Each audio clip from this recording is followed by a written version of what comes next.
حضرت سیدنا ابو ہریرہ رضی اللہ تعالی عنہ سے روایت ہے،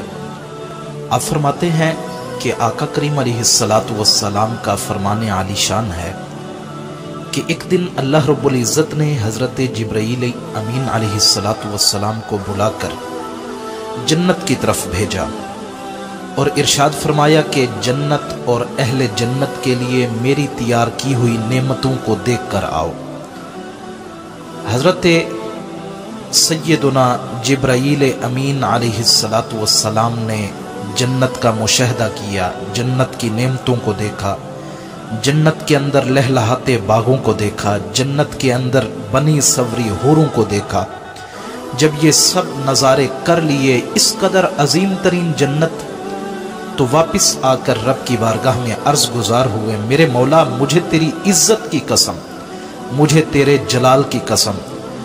جو کوئی بھی اس کے متعلق سنے گا تو ضرور اس میں داخل ہونے کی کوشش کرے گا۔ فرمایا اللہ رب العزت نے اس جنت کو نفس پر گراں گزرنے والی باتوں سے ڈھانپ دیا۔ پھر دوبارہ ارشاد فرمایا، اے جبرائیل دوبارہ جاؤ اور میری جنت کا مشاہدہ کر کے آؤ۔ جب جنت کو نفس پر بری گزرنے والی باتوں سے ڈھانپا گیا تو اب جبرائیل امین نے واپس آ کر عرض کی کہ میرے مولا مجھے تیری عزت و جلال کی قسم ہے،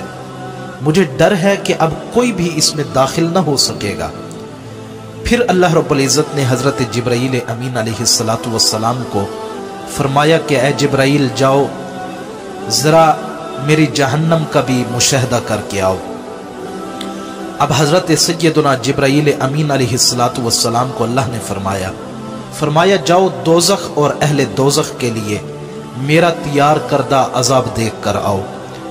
حضرت جبرائیل امین نے آ کر جہنم کو دیکھا، جہنم کے عذابات کو دیکھا، جہنم کے اندر بھڑکتی ہوئی آگ کو دیکھا، جہنم کے اندر عجیب قسم کے عذابات کو دیکھا۔ اس قدر عذاب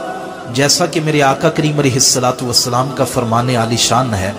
فرمایا دنیا کی آگ جہنم کی آگ سے 70 درجے کم ہے، اور اگر اس کو 2 مرتبہ سمندر میں ڈالا گیا ہوتا تو فرمایا تم اس سے کچھ بھی نفع نہ اٹھا سکتے۔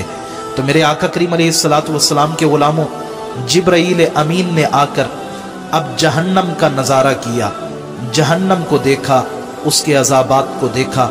واپس آ کر عرض کی کہ میرے مولا مجھے تیری عزت و جلال کی قسم ہے، کوئی بھی شخص اس جہنم میں داخل نہ ہو سکے گا۔ فرمایا اللہ رب العزت نے اس جہنم کو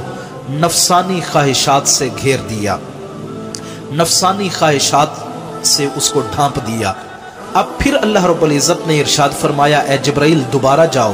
اور میری جہنم کو دیکھ کے آؤ۔ جبرائیل امین واپس آئے اور لوٹ کر عرض کی کہ میرے مولا اب پھر سے میں تیری عزت و جلال کی قسم اٹھا کے کہتا ہوں کہ مجھے خوف ہے کہ یہ نفسانی خواہشات کی وجہ سے جتنے بھی لوگ ہیں یہ سارے کے سارے اس میں داخل نہ ہو جائیں۔